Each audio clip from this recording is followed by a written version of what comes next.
My name is David Cabanban, and I'm the Business Development Manager for Sanyo North America. You may not know what Sanyo does, but we are the largest manufacturer of rechargeable batteries in the world, and we manufacture the most efficient solar panel. I am personally in charge of Sanyo's electric bicycle program, and Bill has asked me to speak today a little bit about two-wheel transportation opposed to the four-wheel or the larger vehicles. Sanyo is focused on energy production, energy storage, and conservation. So we are a quote-unquote electronics company that has focused on this new sector. We manufacture batteries for most, if not all, of the Ford hybrid vehicles, the Tesla electric automobile. So we have a vested interest in batteries and electric transportation. We have been manufacturing electric bicycles for over 17 years in Japan. There are approximately 500,000 electric bikes sold in Japan every year. We consider that a technology that's been adopted.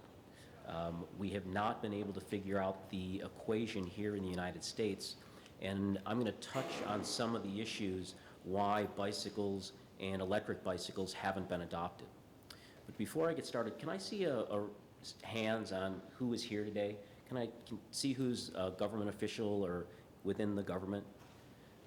Can I see who's in the manufacturing sector, who's manufacturing products for this sector? And anyone else? I guess everyone else is something else. Interested in seeing this technology become adopted, like all of us. So what I'm going to touch on today is a little bit about two-wheel transportation, specifically the bicycle. And there are other two wheels, electric motorcycles, electric bicycles, but I'm really not going to touch on that. I'm going to more focus on bicycles because I believe that the bicycle is probably the most green mode of transportation out there. It's probably the healthiest mode of transportation. It's definitely cheaper than any other form of transportation out there. And this is, we're starting to see a trend around the world and in the United States about how the bicycle is going to be used. So what I'd like to do is I'd like to just kind of let you know that the future is here now. The bicycle and electric bikes, they are here, and this transition is happening. You may not see it in your area because you just don't live in a jurisdiction that the technology has adopted.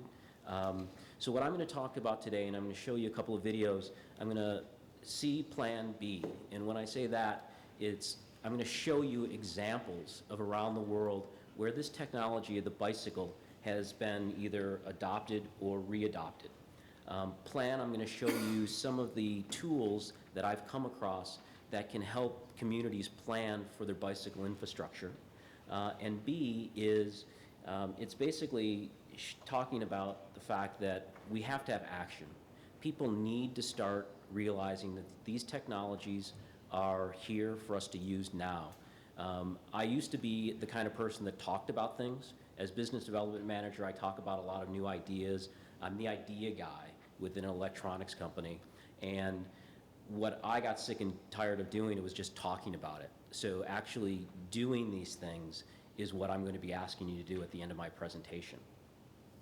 So I'm going to start out by the relevance of the bicycle. This is from the BBC News wire just October 20th, 2 days ago, that basically the world is looking at the United States and they're seeing this transition that's happening with the bicycle. It's real. New York, San Francisco, Portland, those are all areas that you see it, that everyone knows about. But 2 years ago when I came to San Antonio for the first time, I didn't see people riding bicycles around at night. I saw it last night. I took a walk, I think it's south here, and watched group after group of bicyclists riding around the city.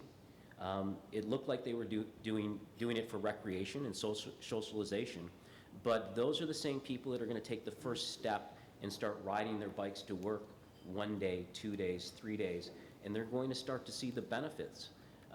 There are health benefits that the Livable Communities Act is focused on. If you're not familiar with the Livable Communities Act, It's a bill in Congress right now that is basically focused on how we are going to live in the future and how we're going to live greener, how we're going to actually have better lives than we. And if I can get one person today convinced to ride their bike just once to work to see what it's like, do it on a Saturday when you don't have anything to do, and try it. If you ride to work one day a week, you've reduced your carbon emissions by 20%. Okay, I don't ride my bike every day to work, but I try to get at least 3 to 4 days in. And this is where it all starts. It starts with me and it starts with you. And getting people to understand that this change, I think at lunch, Gabe over here leaned at me and he tapped on my shoulder and he said, "Hey, I'm afraid." And I said, "Yeah, you need to be afraid."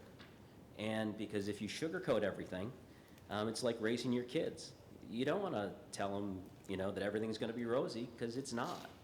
And if I can ask you guys to help me on my mission to get on the bike and try it, because it's not as hard as you think it is. So thank you very much for your time.